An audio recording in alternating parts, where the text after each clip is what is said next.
let's be serious. It all started in Toronto, Canada at the Cops Coliseum when Hacksaw Jim Duggan pulled the top rope down and the one-man gang went flying ass over tea kettle. And Hacksaw Jim Duggan won this really strange take two.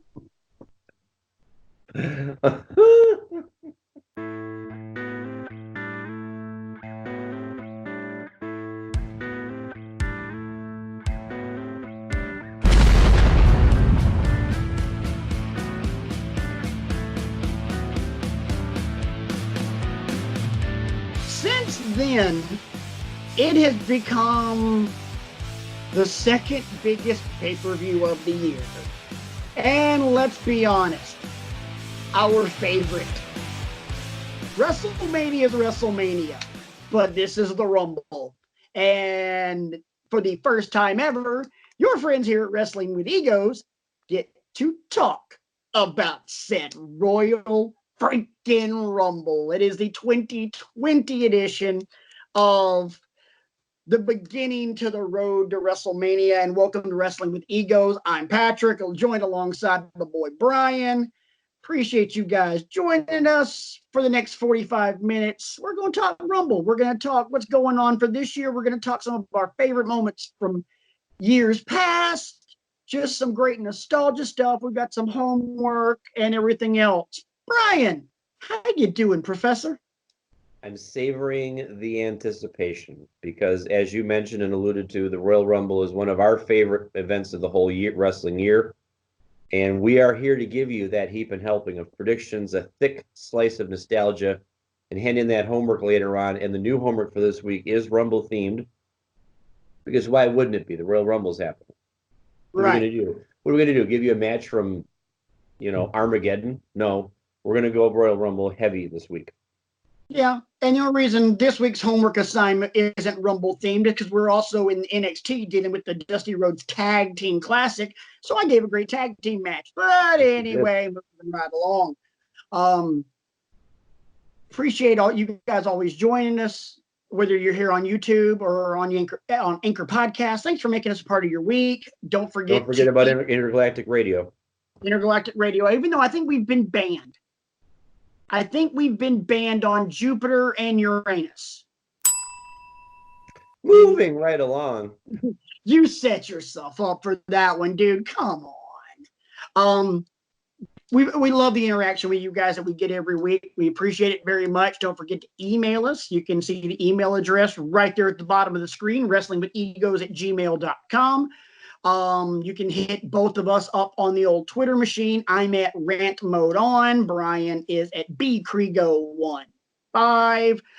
Don't forget to like, subscribe, share this wonderful YouTube program, and then check out our Google repository where you can find all the tidbits of each and every week's show at bit.ly/withegos. Dude, it's Rumble time. The only thing I'm bummed about this year is that we don't have a takeover. We got a Worlds Collide, and it's going to be a lot of NXT UK versus NXT, and we've got Mustache Mountain versus DIY. Looking forward to it. Yes, and we've got this amazing fatal four-way for the NXT cruiserweight title with Angel Garza, with Isaiah Swerve Scott, with Jordan Devlin, and Travis Banks. That's gonna be awesome because all four of those guys are completely different, which is gonna be amazing. And then you've got an 8-man tag with Imperium and the Undisputed Era. Let me ask, before we get into the Rumble, let's quickly talk about the goings on and the happenings from this past Wednesday, because we had some big news, and that was the fact that we have a new NXT North American champion, the limitless one, Keith Lee, Really good match. Not a great match, but a really good match between him and Roddy. Very glad to see Keith Lee get the belt, but there's one thing I want to talk about more than Keith Lee winning the belt. Walter almost killed Adam Cole. It's like I said last week, Imperium needs to win that match. Yes, I agree. Because maybe they set the decline of Undisputed Era in motion with Strong losing the belt to Keith Lee. But Imperium's great. Every time I see Walter in the ring, and every time I see Eichner and Bartel, and every time I see Eric Young, it's great. Alexander Wolf. I did it again. Oh, jeez. Yeah. Sorry. He does. Sorry, Imperium. Don't beat me up. He's the, But this is what I'm talking about. They exist in an alternate universe, and the name recognition isn't quite there. Alexander Wolf is the Jannetty of that faction. Yeah, sadly. He's the Midian. There. Woo.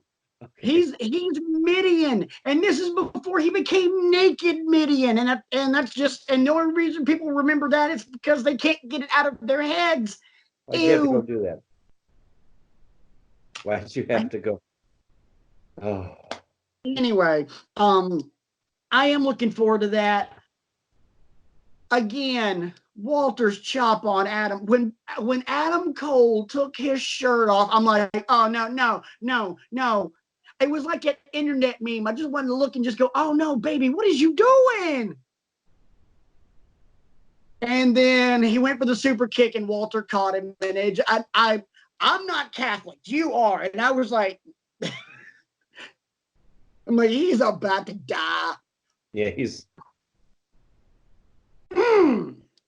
Again, for me to be able to take that chop, I need at least 7 figures. I just thought of something. What? What if at TakeOver Tampa, or maybe it's too soon to do this, Fatal 4-Way at TakeOver Tampa between the 4 members of Undisputed Era? I think it's way too early to do that. Yeah, you probably just talking Survivor Series. No, I don't think they're going to split them up. Okay, it just popped into my head.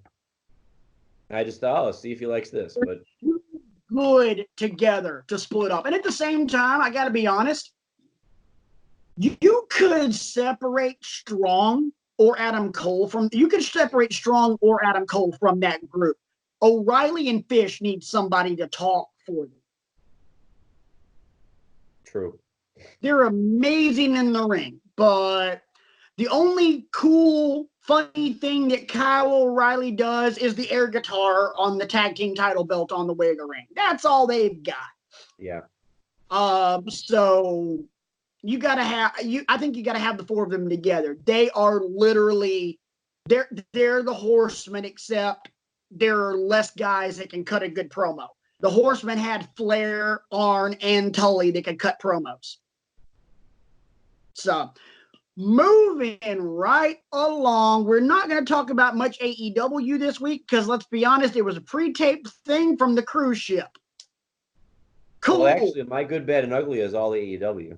Oh, really? Well, I don't have anything for it. So, let's start each and every week. Let's start the show like we do each and every week, and that would be with the good, the bad, and the ugly. And I'm going to go ahead and tell you right now, my good was Keith Lee becoming the North American champion. Wonderful.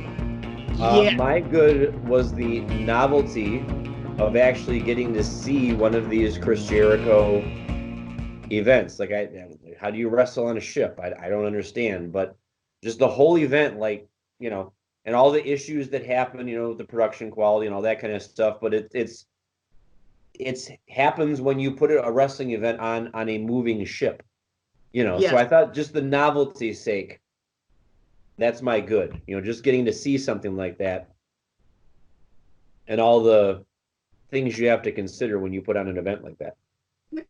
My bad actually comes from SmackDown this past week, not the Friday night before the Rumble, because that's when we're actually recording this thing. You guys will see it tomorrow. um, um, the way that they're doing the whole Corbin, Rude, and Ziggler versus Roman and the Usos thing.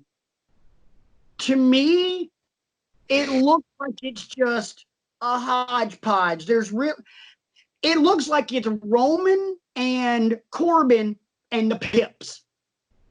Yeah. And I'm sorry, but the Usos aren't Pips.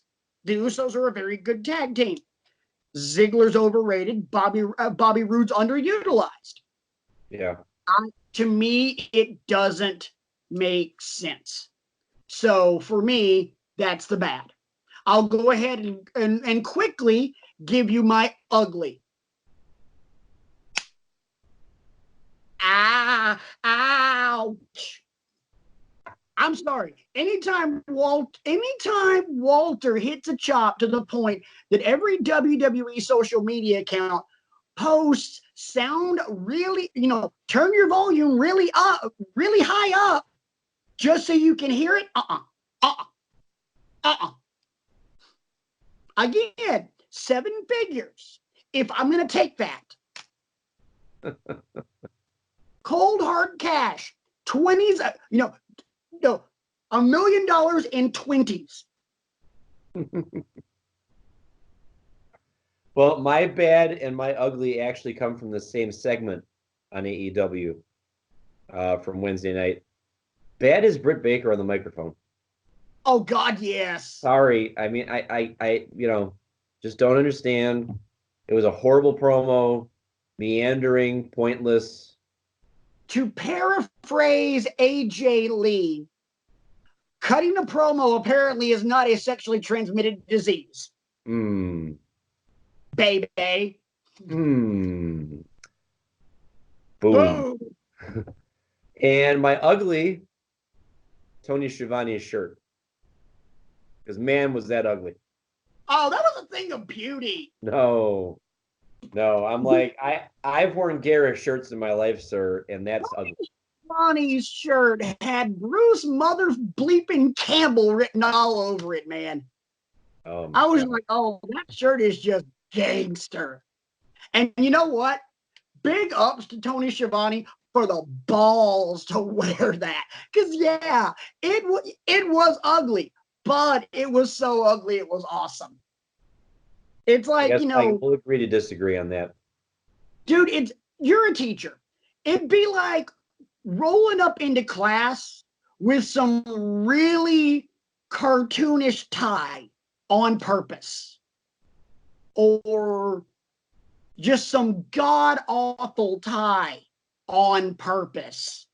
And it becomes like, okay, that's so ugly, it's cool. I think I've purged all those from my collection.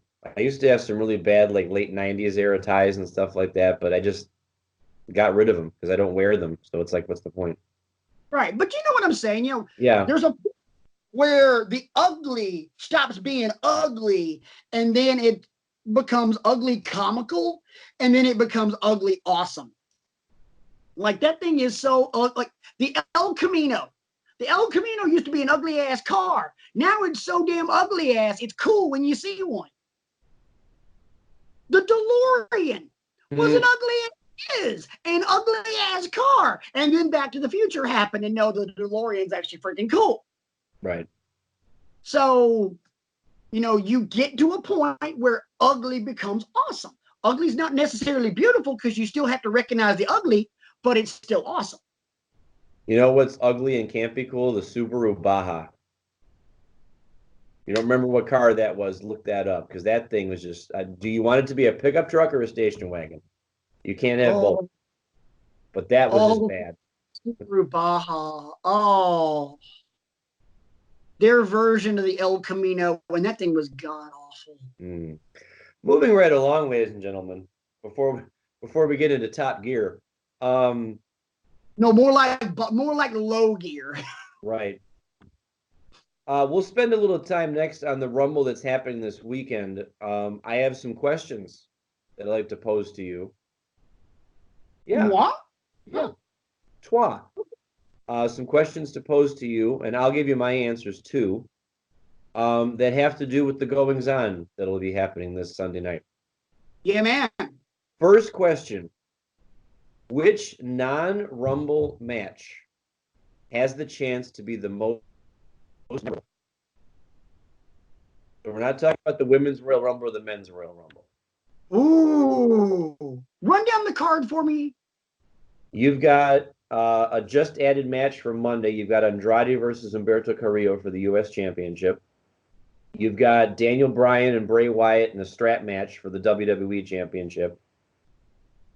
You've got Sheamus versus Shorty G and whatever, who cares?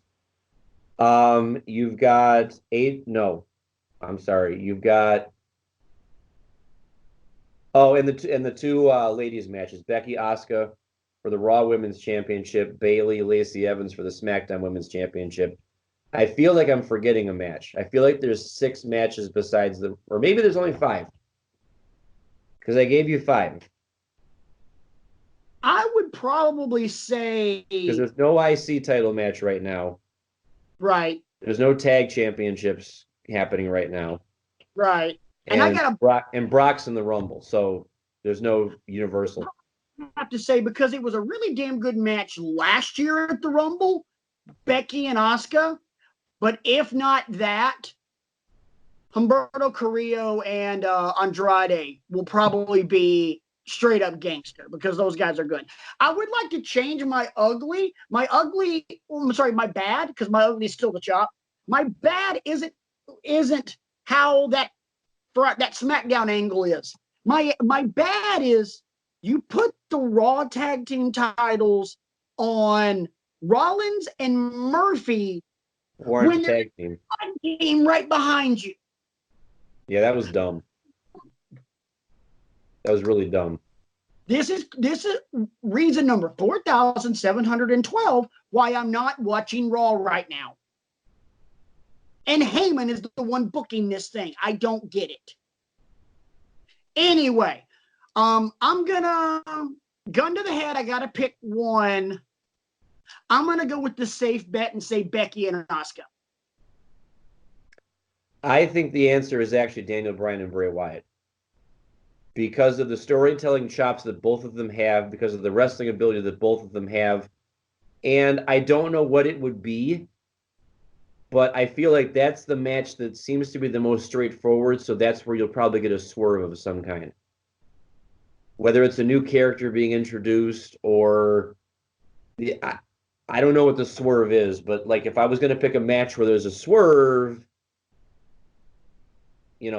because without a swerve, it's just a straight up, okay, Bray's going to win because he's the Fiend and, that kind of thing. I think this, if you had to make me guess a swerve in this, Daniel Bryan beats Bray Wyatt to a pulp. Beats him beyond all recognition. But the Fiend goes straight Freddy Krueger. Straight Michael Myers and keeps getting up. Right. And they make it almost horrific.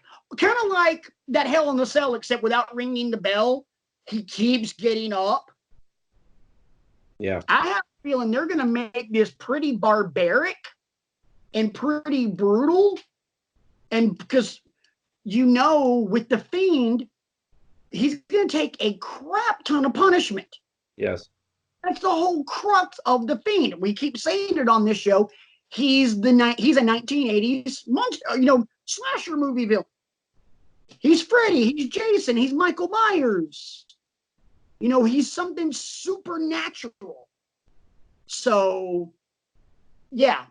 I don't even, honestly and truly though, I don't think that's what something you would consider a show stealer, because I think everybody expects that to be as good as it was, as good as it should be. Okay. Kind of like WrestleMania 19, Jericho versus Shawn. Oh, that match is going to steal the show. No, it's not. Everybody saw it coming. It's going to be the show. It's going to be the show. We don't care, no, that's not going to steal the show because we expect it to be just balls ass crazy. All right, question numero dos. Which match could get booted from the card and you wouldn't care? Sheamus and Shorty G. I said the same thing. I was hoping beyond hope that Sheamus, when he came back, it would be something different. It's not. No, it's not. It's basically what he's come back the last 2 times. SOSDD. Same old stuff, different day. Right. No build, and the match, it can't last longer than 5 minutes. It's going to be just, Gable's going to get his head knocked off right after the bell. And, Sheamus is going to pose for 2 minutes. And what have we accomplished? What did we gain from it? Not much. Yeah. So, question number 3. Who wins the 2 Rumble matches? Who is your men's winner and who is your women's winner? The women's winner, I think, is going to be Charlotte. Okay. And I think we get Charlotte Becky for WrestleMania. How about the fellas? I keep going back and forth on that because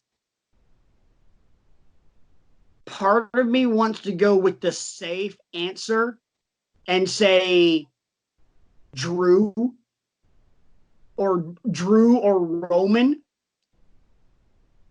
But I'm gonna take a flyer on this one and make my official prediction. Keith Lee. Keith Lee dumps Brock. And then Keith Lee goes after Brock. And then it wouldn't surprise me to see Lesnar show up on NXT and cost him the North American title. Ooh. Think about that. Because Lesnar has proven that if he gets an opponent that he wants to work with, he'll do anything. Yeah.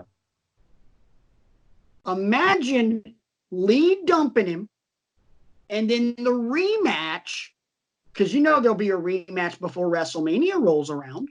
The rematch will be Lee and Roddy, and then Lesnar will show up because Keith Lee's already made his intentions known that the main event at WrestleMania is Keith Lee and Brock Lesnar.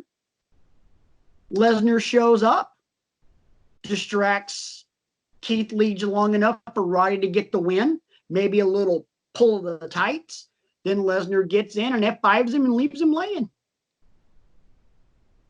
And then we're off to the races. Yeah. That writes itself, man. That would make Full Sail lose their crap. God, yes. Honestly and truly, I think if Lesnar showed up at Full Sail, I think it would be at first a pop, and then when he got involved in the match and started messing with Keith Lee, then it would be riotous. Yeah.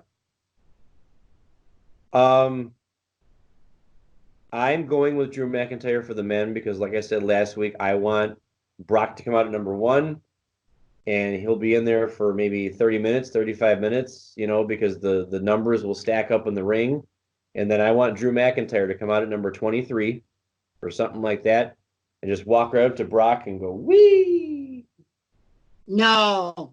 If it's Drew that does that to Brock, he's not going to walk in and go, wee. He's going to walk in. He's going to slide into the ring, stand up, run right at Brock, and kick him right in the face. Then he's going to Yeah.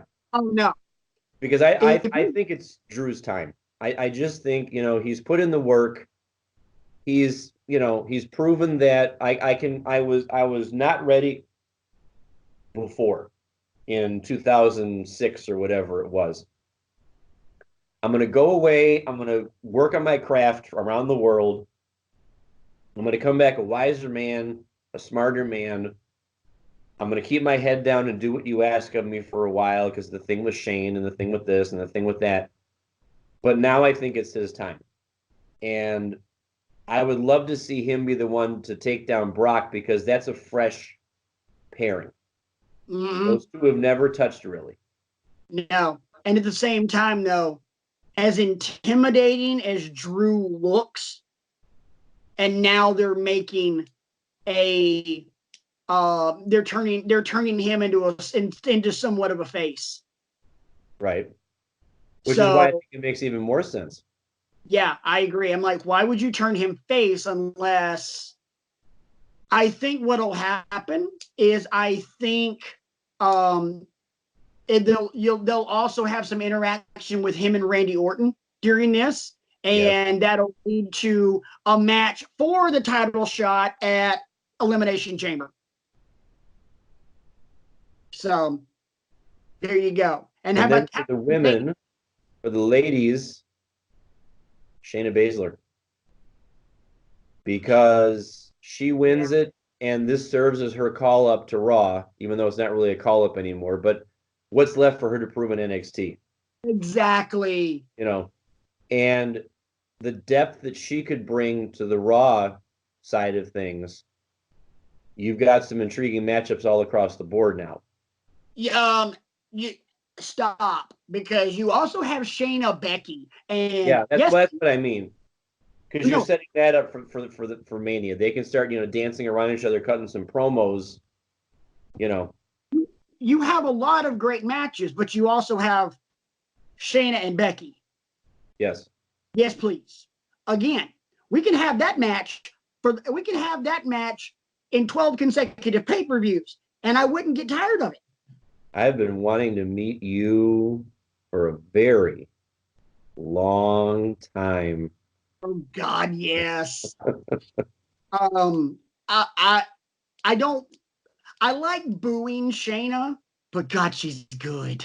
I don't even boo her anymore. I just like watching her do her thing because she's about the most methodical woman wrestler I've ever seen in my life. I See, struggle to think of another one. my thing is, I like booing her because she does her job. She's like Right. the she's like the Miz.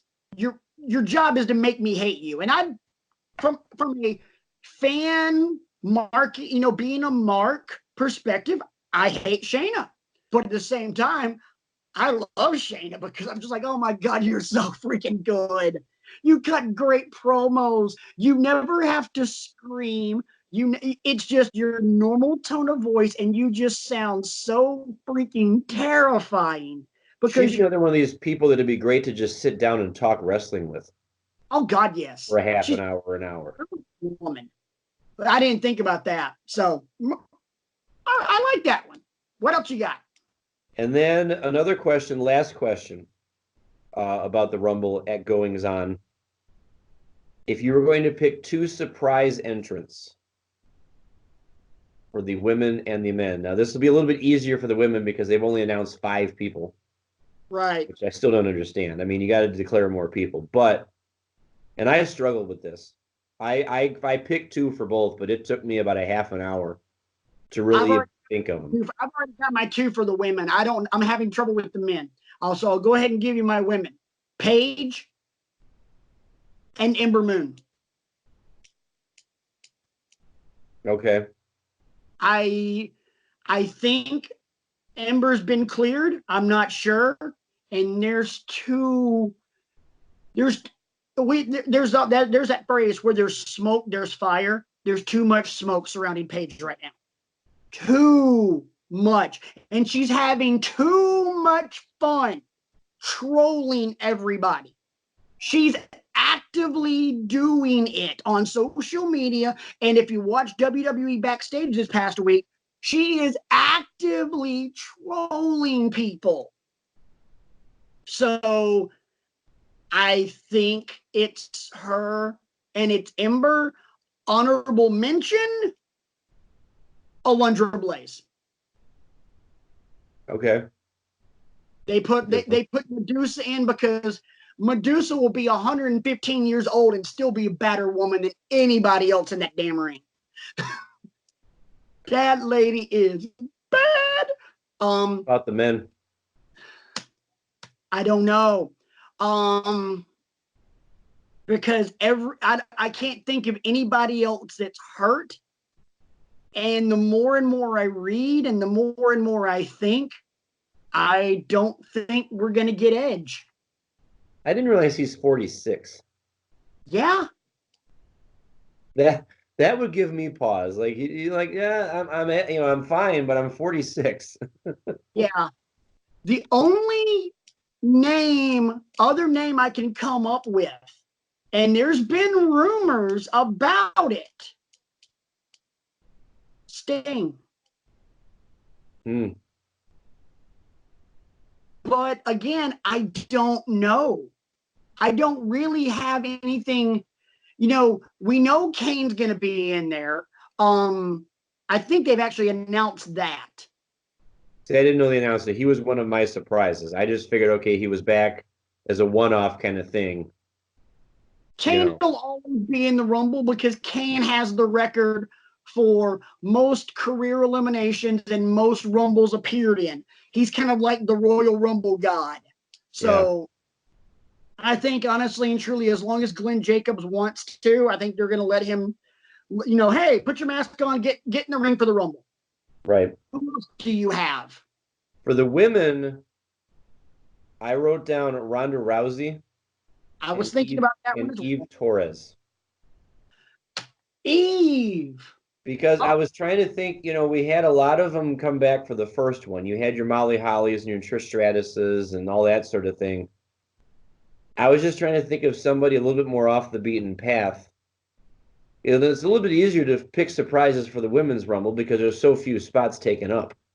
With the men, it's trickier because ostensibly it's still 10, 10, and 10.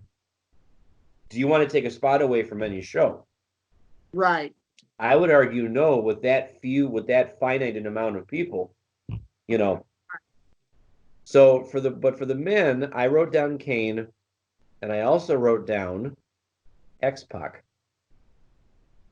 Going into the Hall of Fame with the NWO, I don't think it's going to happen, but that was the only name I could think of a more recent vintage that. I think you'd have a better chance of seeing Booker T. Okay. There's been talk about Booker as well. But he's done it a couple of times. Like he's been in it there was 3 times where he was a surprise. Right. So the novelty's worn off of that. But you want to pop? I think X-Pac would make the fans pop. X-Pac would be a huge pop.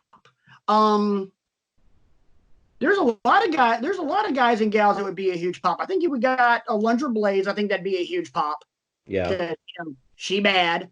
You could even bring back some of the other, legends in the women's game. You could bring back Trish would always get a pop. I don't care. Yeah. Trish is arguably one of the greatest diva of all time.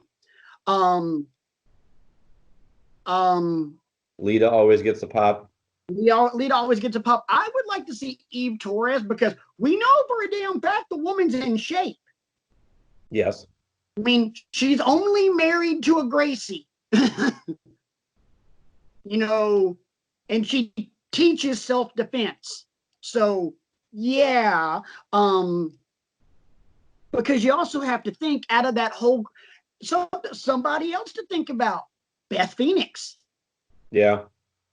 I mean, it could be, we've had it before where there's been, an announcer that's gotten in the ring. Hell, remember that one Rumble where Lawler, Booker T, and JBL all got in?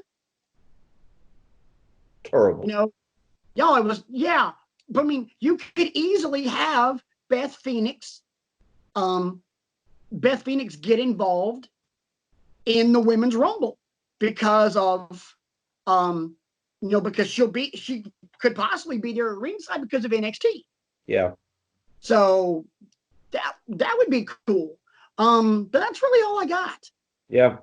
Me neither. I got to do some more thinking to figure out because that in the TL Hopper Cup there's going to be a question about surprise entrance, and of course you get 5 big ones if your predictions come true. So 5. Right. I guess we can call this next segment our bar talk for today. Let's take a little trip down memory lane because one of the reasons we love Royal Rumble so much is because of some of these wonderful moments that we get to see and relive and talk about ad nauseum.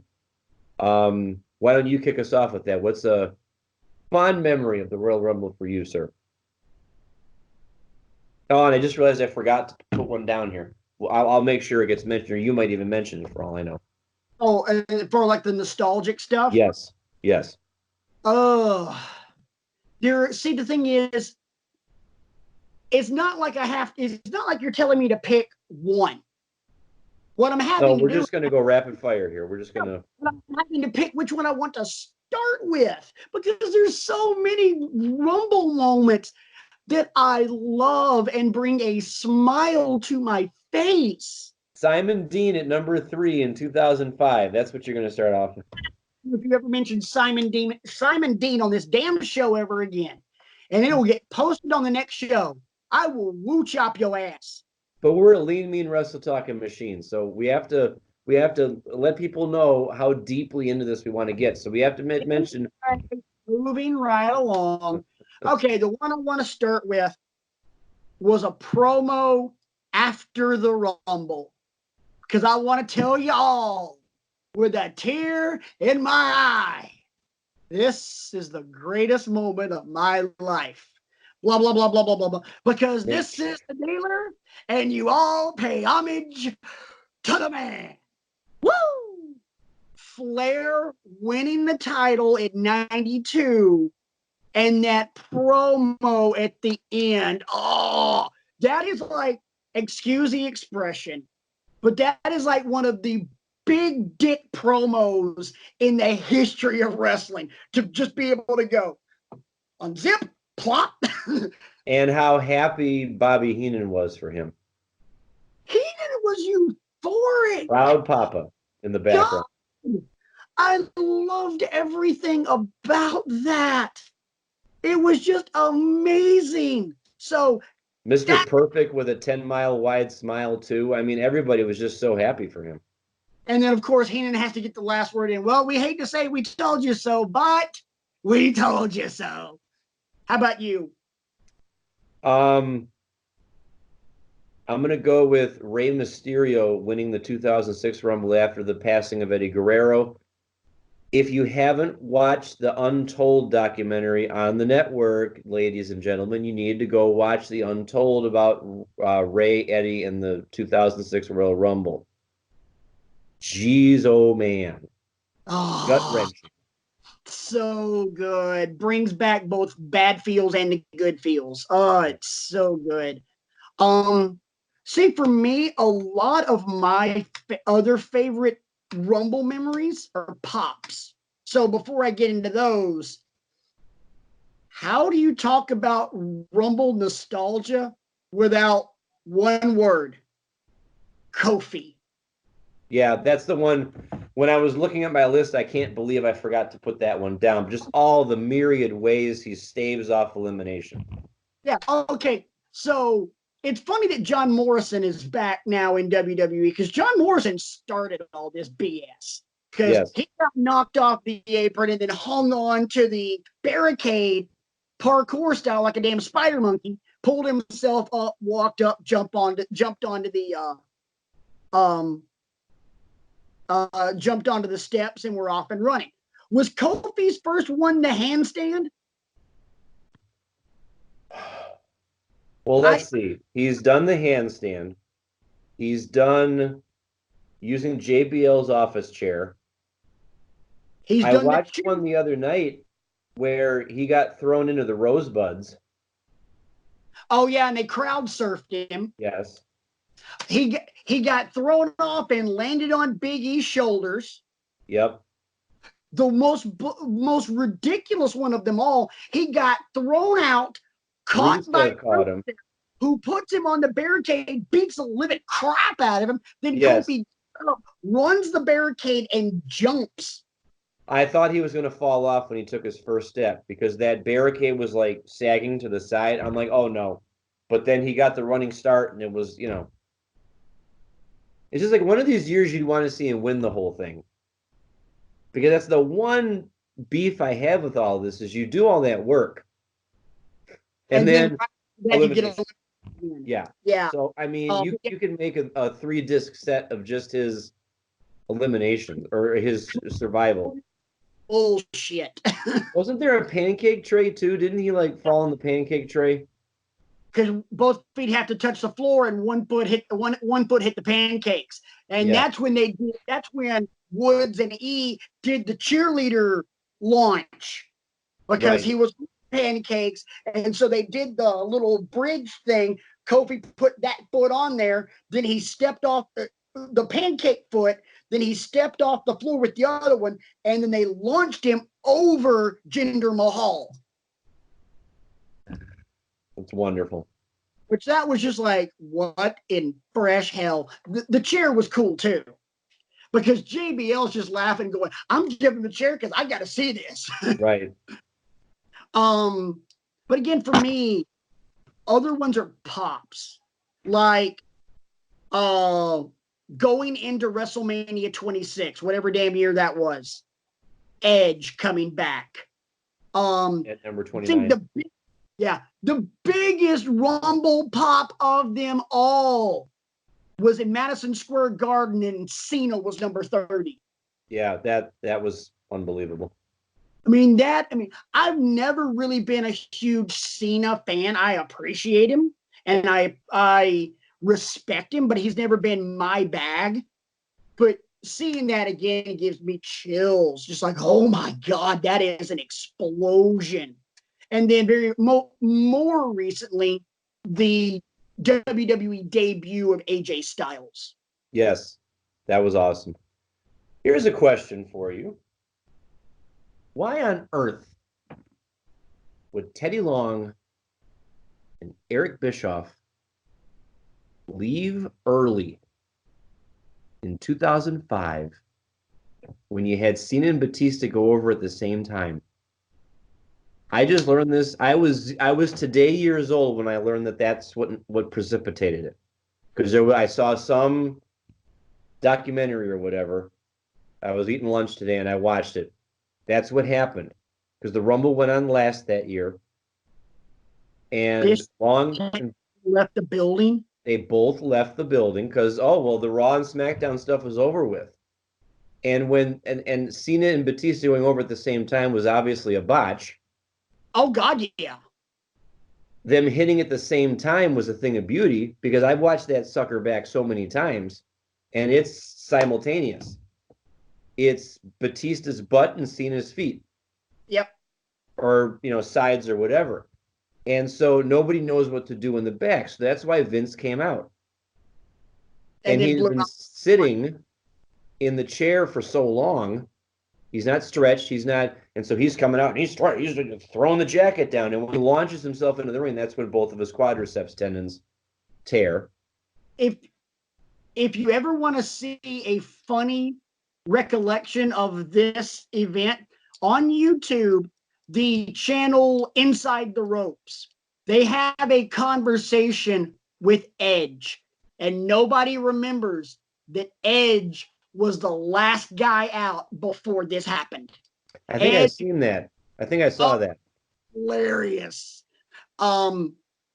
Because Edge was on his way back to the dressing room when Vince is coming out.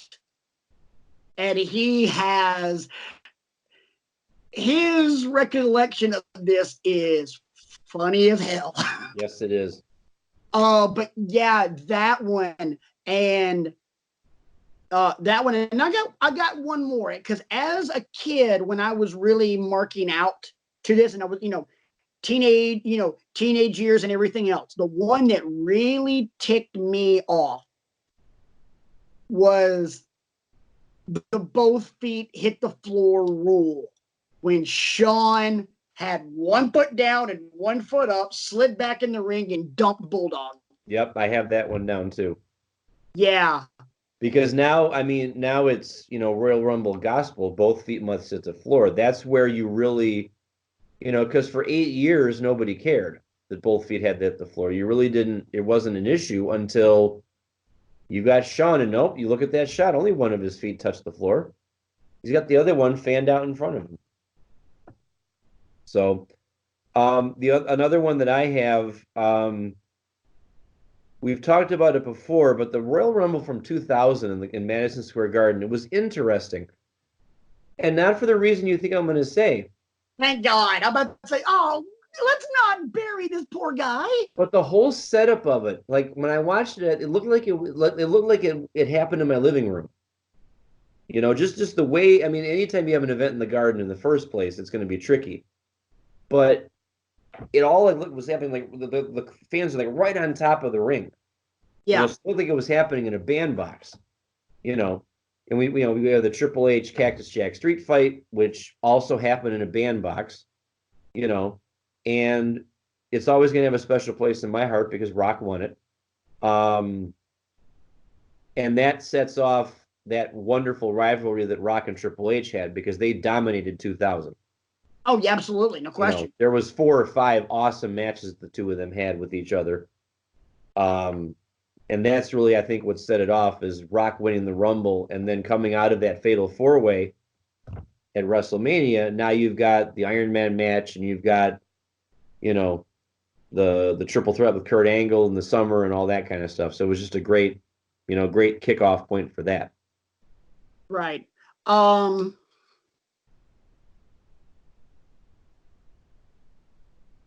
I think the only other one I can think of as far as like nostalgia and what made it cool, the death of The Undertaker when he lost that casket match to Yokozuna. Yes, and got lifted up.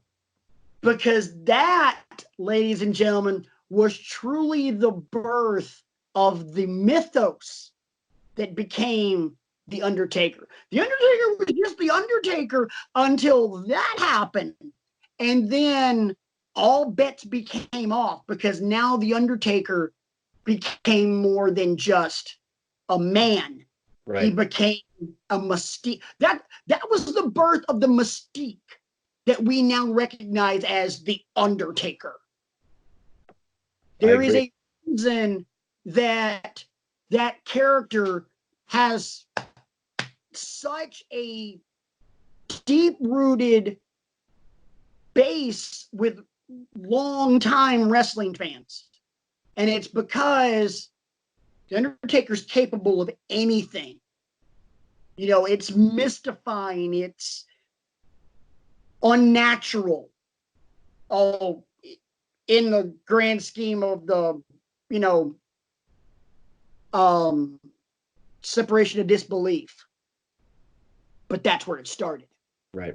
So you can't talk about how great The Undertaker is, and you can't even watch our greatest of all time episode featuring The Undertaker's accomplishments without recognizing that at that Royal Rumble, when 15 guys beat the shit out of The Undertaker and then throw him in the casket, and then he ascends off that screen.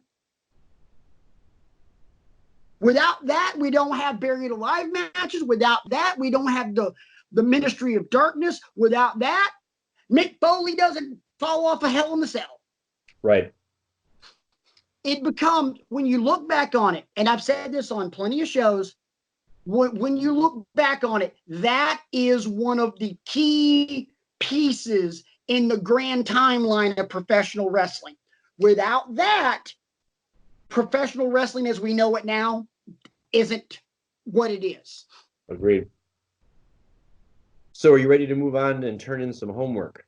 I am ready to turn in some homework, actually. Pass up your papers forward, class. Mr. Kriego, would you please present your report on your homework assignment from last week, which was a dissertation of the TNA pay-per-view No Surrender from 2010 and a tag team match for the TNA World Tag Team Championships. The champions, Motor City Machine Guns, Alex Shelley and Chris Sabin, taking on the team of Generation Me, the Buck Brothers. I cannot remember their first names. Jeremy and somebody. Max, yes. Max and Jeremy Buck, also known as the Young Bucks. Nick and Matt Jackson. Yes. I liked watching this match. I thought it was, something interesting because I don't think I've seen maybe but one or two TNA matches. So there was a different kind of vibe. We'll start off with that. It's very apparent the beginning is the genesis of the Young Bucks style here. Because they're using all the parts of the ring, they're using the ropes, they're using the turnbuckles, they're using the aprons, and you can even see a little inkling of a super kick party. You've got the domino super kicks happening amongst all four competitors. I had to take points away from it for being a little ragged around the edges. And yes. I don't know if that's because of the Bucks' relative newness to the business at this point. And I also didn't like the commentary. Oh, God, no. No, Don, I'm sorry. I should have told you that. You needed to mute that because Don West and Mike Tenay are fucking garbage. And Taz letting us know that the apron is the hardest part of the ring, boys and girls. Breaking news into the Wrestling with Egos news desk. Apparently, the apron is the hardest part of the ring, ladies and gentlemen. I was like, oh my goodness, it's another place where they tell us that.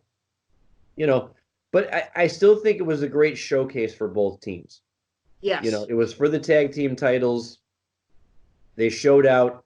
A little rough around the edges for me. So for all of those reasons, I'm giving it a B-. Because I mainly because I know that there's better things to come for both teams. Let me ask you this, because at this period of time, No Surrender 2010, the Motor City Machine Guns are considered one of the best tag teams on the entire planet. How'd you feel about watching them? Because I know you had, in our pre-show meeting, you said you had never seen anything from Chris Sabin. So what was your impressions of the Machine Guns? Sabin and Shelley were doing some great moves. They were really snug. And you could tell that they had a lot of ring time together. You could tell that they had a plan. We're going to isolate one guy and we're going to go after a body part and we're going to wear him down. We're going to keep him, tag team 101, cut the ring off. And we say that, but you'd be amazed how many tag teams don't do that.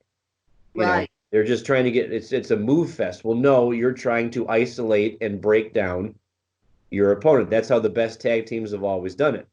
So from that standpoint, it was good to see those two, especially with Alex Shelley being back in NXT now, tagging with Kushida. It's instructive for how he's gotten to be the kind of wrestler that he is. Yes. But yeah, I've always liked that match. I don't think it's one of the greatest ever. It's a B+ to me, but I always enjoyed seeing Machine Guns. If you ever get a chance, extra credit might be watching that Best of 5 series from TNA between the Motor City Machine Guns and Beer Money Inc., Bobby Roode and James Storm. They mentioned that at the beginning of the match. They were coming off of that. Just head exploding good. I mean, so good. I mean, sorry, Vince, that was good shit, pal. Yeah. But I love that one. So I'm glad you enjoyed it. I'm glad you at least gave it a B. Yeah. I didn't expect an A out of that because it wasn't A material, because it was rough around the edges, as were a lot of things in TNA. True.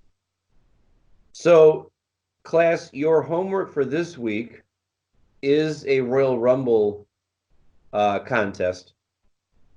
And I've wanted to give this match for a while. And I've wrestled with it, no pun intended. Yeah. For reasons that you'll know as soon as I tell you what match it is. But I think I'm operating under the premise that this match, we're gonna say that it exists in a vacuum. Okay. Okay. I'm taking you back to the year 2001. And your homework is a ladder match for the Intercontinental Championship. Jericho and Benoit? Yes. I love the hell out of this match.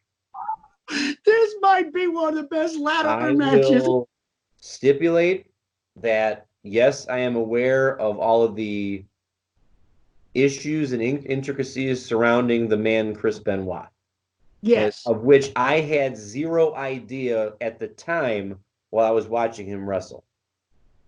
I was too ignorant to connect the dots between diving headbutts and CTE, concussions, whatever you want to call it. Real breaking news, Brian. Nobody did. Yeah. We didn't know until it was too late. Right. And so the events of 2007, I believe so.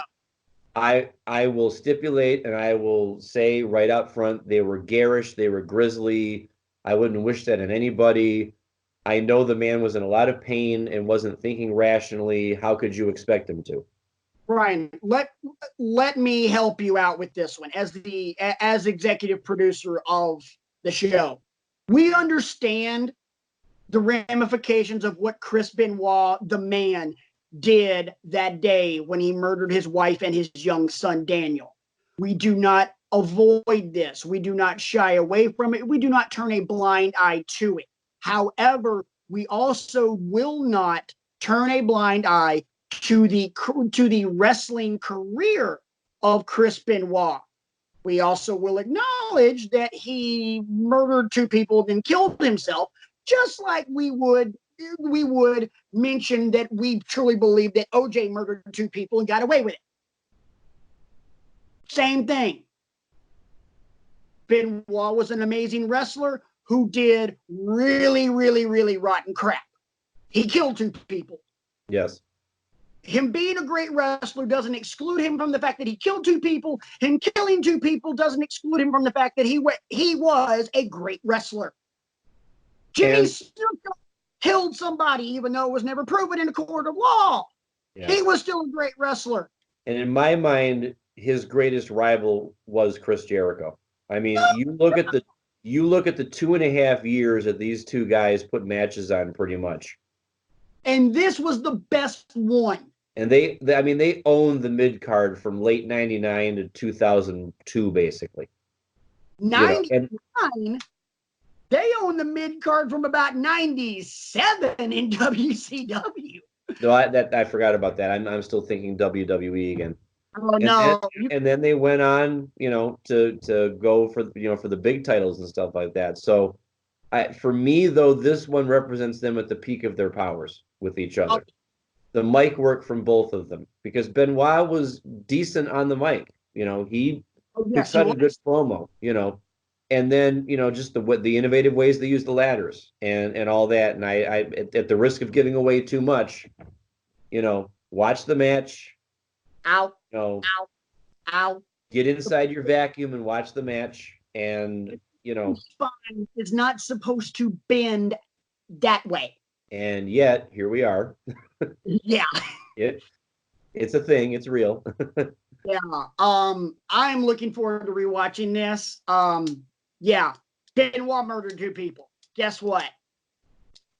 He was also a great wrestler. Yes. Is Benoit a dick for murdering two people? Yeah. Is he still a great wrestler? Yes. Yes. You can answer yes to both of those questions. Just like you can say, hey, Brian, do you like watching AEW? Yes. Do you like watching WWE product? Yes. Oh my God. I like consuming wrestling content. I am here for all of the wrestling content. Hey, man. I watched TNA last week, or Impact last week. It was bad. I've watched in the last 14 days. I have watched Impact. I have watched New Japan. I have watched Raw, SmackDown, and NXT. I have watched AEW. Guess what? Give me good wrestling. I don't care. I am not a fanboy. like a lot of other people. Guess what? I also liked The Last Jedi. Guess what else? I also loved The Rise of Skywalker. You can find me on Twitter at Rant Mode On. Rant Mode Off. Oh my. Come on, that was good and you know it. That was good. And so to wrap it up, ladies and gentlemen, it's a very important wrestling weekend. We want you to watch the Royal Rumble. We want you to enjoy the Royal Rumble. And we want you also to take a trip down memory lane on the network. Queue up the Rumble from 96. Queue up the Rumble from 2003. Queue up the Rumble from 2011 where CM Punk delivers the Sermon on the Mount in the first like eight or 9 minutes. You know, it just consume it and find your favorite and let us know what you think your favorite is at wrestlingwithegos@gmail.com or tweet at us at bcrigo15 at Rant Mode On. We sincerely hope you enjoy your Royal Rumble weekend. One final question. What is your favorite Rumble of all time?